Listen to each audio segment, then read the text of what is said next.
안녕하세요. 현수의 재테크입니다. 오늘은 금 투자에 대해서 이야기해 보겠습니다. 최근 금 가격이 무섭게 오르고 있습니다. 최근 1년 수익률이 무려 43%가 넘습니다.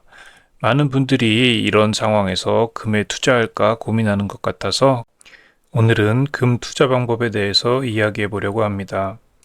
우선 금의 매력에 대해서 알아볼까요? 금은 전통적인 안전자산입니다.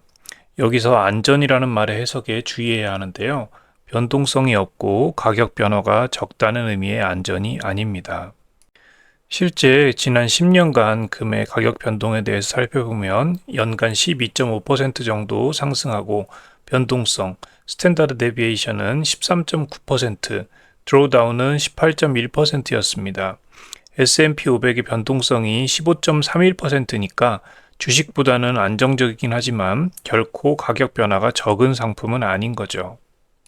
여기서 말하는 금의 안전은 세상이 망할 때 마지막 도피처라는 의미의 안전입니다. 대표적인 안전자산인 현금 중 가장 신뢰도가 높은 달러보다 훨씬 오랜 시간 인류의 곁을 지켜온 것이 금이기 때문이죠. 단적인 예로 아직 문명하고 접촉하지 않은 원주민 부족에게 달러와 금을 보여주고 뭐가 더 가치 있냐고 물어보면 다들 금을 고를 겁니다. 달러는 뭐 예쁜 그림이 그려진 종이 정도로 생각하겠죠.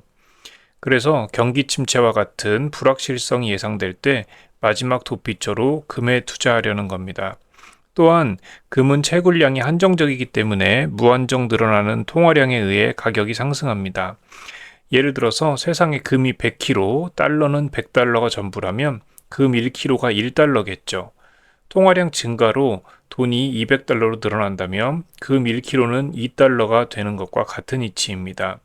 금리가 낮아지면 통화량이 늘어나니 금 가격은 더 올라갈 가능성이 높아집니다. 어떠한 생산성도 없고 배당도 주지 않는 금의 가격이 최근 크게 상승하는 것은 이런 영향이 있어서가 아닐까요? 그럼 이런 금에 투자하려면 어떻게 해야 되는지 알아봅시다. 투자하기 전에 먼저 투자 목적을 분명하게 해야 됩니다. 핵전쟁, 경제 대공황, 그러니까 시중은행이 모든 기능을 잃고 정부에서 사유재산을 압류하는 수준의 엄청난 경제 대공황이죠. 또는 우주인 침공 같은 극단적인 상황에 대비하고자 하는 분들은 골드바를 직접 사서 보관하는 것 외에는 다른 방법이 없습니다. 골드바는 어디에서나 가치를 인정받고 부피가 작아서 들고 도망가기 유리하죠.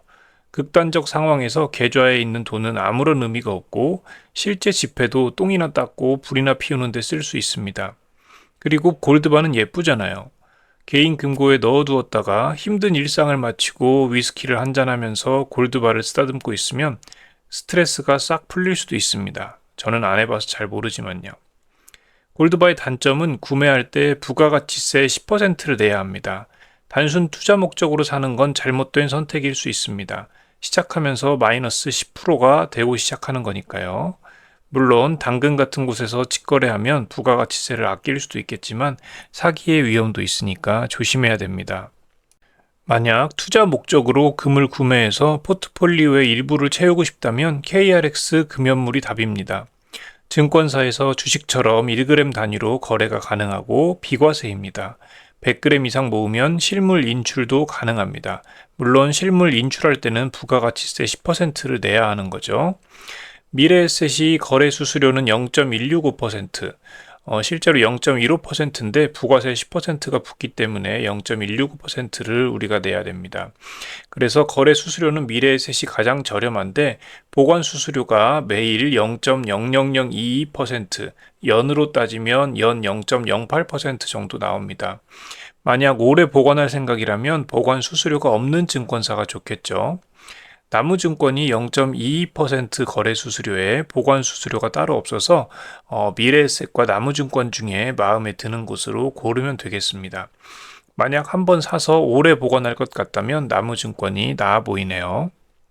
그 외에는 은행에서 하는 골드뱅킹, 국내 금 ETF, 해외 금 ETF 같은 방법이 있는데 추천은 안 합니다.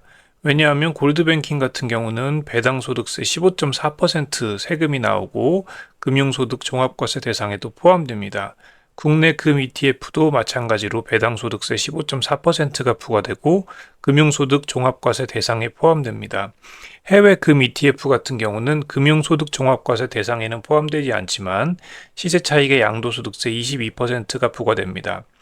만약 연금저축계좌 같은 데서 금 ETF를 담아서 포트폴리오를 구성한다면 괜찮을 수도 있지만 연금저축 같은 절세계좌는 따로 한도가 있는 계좌이기도 하고 ETF 수수료도 별도로 내야 하기 때문에 KRX 금연물 대비에는 별 장점이 없어 보입니다.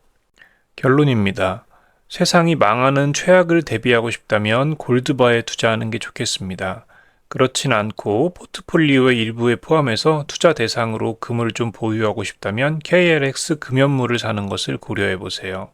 그럼 여러분의 성공적인 투자를 기원합니다. 시청해 주셔서 감사합니다.